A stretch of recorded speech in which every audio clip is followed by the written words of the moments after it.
Welcome back, I'm Arctic Flesh, and I captured ghosts pretty fast. In the last video I went over the backgrounds of this game's existence, as well as go over the movement strats in the game. In this video I'm going to go over how to set yourself up to speedrun this game, as well as give you an in-depth guide to beat the Firehouse. Yes, the Firehouse. For a 2-minute level, there is a lot to be learned about here. Before continuing, I forgot in the last video to mention that there is a Ghostbusters Speedrunning Discord if anybody's interested. It's still active, and if you ever need help with your runs, or you just want to discuss things, a link for that will also be in the description. Also, I'm going to post time links on screen right now, as well as in the description as well, so if you want to skip around to any of these sections, go right ahead. I'm mainly going to be focusing on PC speedrunning, but some stuff in here will also be useful for you console enjoyers. Alright, let's get started. Ghostbusters Remastered can be bought on Steam and Epic Games. It doesn't matter where you buy it from, but I do have a bias towards Steam if you can get it on there. After you download the game, do not open it yet. Firstly, we're going to delete the in-game cutscenes. The reason we're doing this is to save time in between loading screens. With no cutscene to play, the game will load much quicker into the next section. This will also be my last warning that if you have not played the game casually or want to play the game casually again, please do so, because after this you will not have any cutscenes in the game to skip. Unless you reinstall the game. If you have the game on Steam, go to your files, click on Drive, Programs File 86, Steam, Steam Apps, Common, and then Video. If you're playing on Epic Games, then click on your Drive, Program Files, Epic Games, Ghostbusters Remastered, and then Video.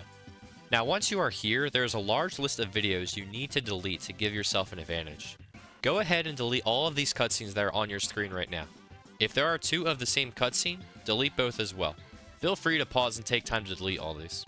Now the reason you are deleting these cutscenes specifically and not just all of them is because not only are these proven to be deleted, but deleting any other video will not let the game load, even videos that are only for beta testing or behind the scenes. Okay, so the truth is, this is what I've been told for years, but for your own sake, just keep these cutscenes, okay? No, make that fast! Lastly, do not delete GB12, as this is the final cutscene required to complete the game. GB12. Ghostbusters 12th video. I'm sorry. Now, how do you record or stream a run? Well, this all comes down to your preference. On Xbox and PlayStation, you can stream using the Twitch app. Just make sure that if you are streaming with Twitch, before starting a stream, go to twitch.com, create our dashboard, then on the left, click Settings, then Stream, and go ahead and click on Store Past Broadcasts. What this will do is when your stream ends, your VODs will be saved. Make sure that any runs submitted are a highlighted video of your run and not the entire stream itself. Your VOD will disappear in 1 to 2 weeks, so they won't be approved on speedrun.com. If you are on PC, the most common streaming sources to use is either OBS or Streamlabs, which you can then stream from YouTube, Twitch, or somewhere off the dark web if you really want. You can also record your runs and submit them on YouTube if you'd like. I won't go over how to set up your OBS or Streamlabs, as it's different for everyone and the computer they have, but I will put a link to download OBS and Streamlabs, so you can test it for yourself, or you can look up a tutorial. Next, we're going to talk about Livesplit. For those new to speedrunning, Livesplit is what a lot of speedrunners use to display their time shown on screen. You can customize them in a lot of unique ways to either express yourself or perhaps a pattern you find cool. A link for that will also be in the description. While you can mess around with what colors or personal settings looks nice, I'm going to teach you how to set up an auto splitter for Ghostbusters. So yes, on PC, you are allowed to use an auto splitter for this game, but it's a little bit broken, and I'll explain all that in a bit. First, right-click on your Livesplit and click Edit Splits. Click on Game Name and type in Ghostbusters the Video Game Remastered, or just Ghostbusters and find it there.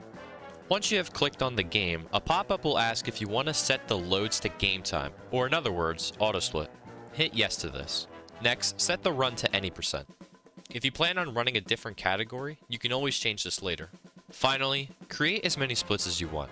I seem to be the only person in the community who uses multiple splits to determine a time save or a time lost through a cutscene. You don't have to do this if you want. A very common thing people do is to have a split for every boss in the game, which I will display here if you guys want to use that. You can also run just using a single split. It doesn't really matter, whatever's easier for you. Before continuing, I do want to mention that the auto splitter for this game is not perfect. fitting for a game like this. And there are some bugs I will go over as the series progresses, and there is a talk of a better auto-splitter in the works, so if that does get released, I'll be sure to update you all on that. After you did all that, hit OK, right-click on it again and go to Settings. Here you're going to set up your hotkeys to start or split, undo, skip, and restart a run. First, before doing anything, click on the box for global hotkey. What this will do is no matter what you are doing with your keyboard, if any of the keys provided are pressed, it will do the action. For instance, anytime I press the spacebar, it will split for me. We want this enabled because while you have Remastered up, Livesplit will not work unless it is the current selected window. With global hotkeys enabled, this tells the program to run these commands anytime these keys are pressed no matter what. Just be careful and remember to turn this off after you finish or fail a run, as if these hotkeys are pressed the very common keys on your keyboard, your Livesplit is going to freak out. Now set these 4 hotkeys to keys you aren't going to press in a run, such as W, S, A, D, and the spacebar for a few examples. Click OK again, and finally to save this, right-click one more time and click on Save Splits As. You could just click Save right now if you want, as it gives you a standard name already, but if you want to rename it to something else, you can do that too. Now, I'll clarify something before some of you ask. Hey, wait a second. Why did I delete all these cutscenes if we're just going to use an auto-splitter? Thumbs down, unsubscribe, wasting my time. Chill out. I'll tell you. It's because it doesn't completely. In Remastered, when a cutscene is playing, there will be a small text saying loading at the bottom, indicating the next area is loading. After a bit of time, the loading text will go away, now indicating you can skip the cutscene. The auto-splitter only stops the timer on every frame you cannot skip the cutscene, but the second you are allowed to skip, the timer starts again.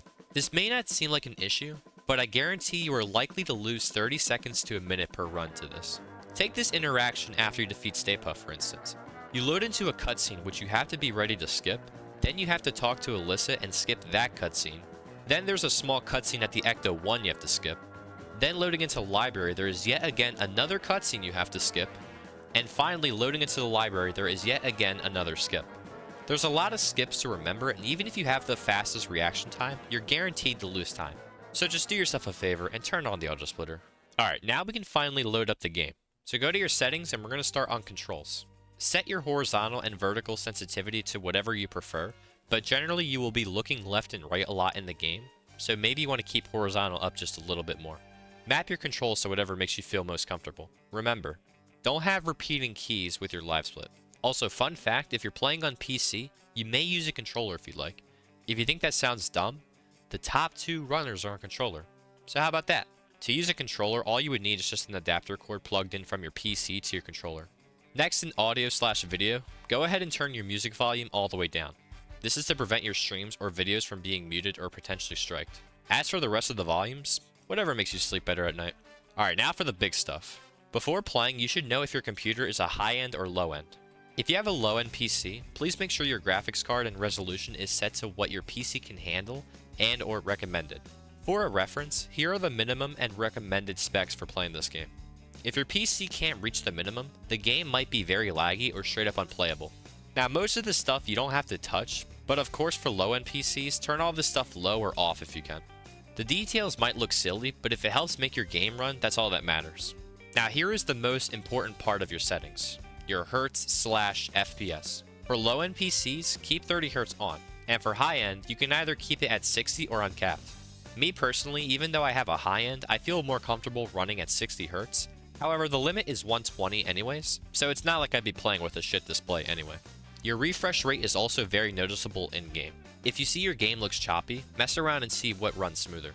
If your game is still choppy at 30 Hz, the sad truth is your game will not run smooth unless you get a better graphics card. Sorry. Now there's one last thing I want to mention before moving on. Whenever you reload this game, your refresh rate will be reset back to default. I'm not sure why this is in the game and there seems to be no way around it, so always remember to fix it before starting a run, or at least you'll notice immediately when you start a run. Lastly, in gameplay, choose your preferred language and keep assisted targeting and target reticle on. I mean, come on, who doesn't love aim assist? Earnings and damages HUD are optional, more so for damage as this only shows for in-game property damage you do, not ghost damage. For a bonus, if you're new and wondering how some people have a flight suit and a gold proton pack, the flight suit is awarded after you beat the game normally, and the gold proton pack is awarded after you beat the game on the highest difficulty. Alright, you are now ready to start a run. Go to career, click on new run, casual mode, and you are set. If you made it this far into the video, if you want, you can run the game without worrying about any errors along the way. My plan is to keep making videos for each level and how to complete them all the fastest ways possible. I'll tell you the best scan route, how to skip some areas with the help of reloading checkpoints, tips on capturing ghosts faster than usual, and many, many more ways to help. Those videos are likely to be long, so if you are slow on a level and want improvement, stick around for them.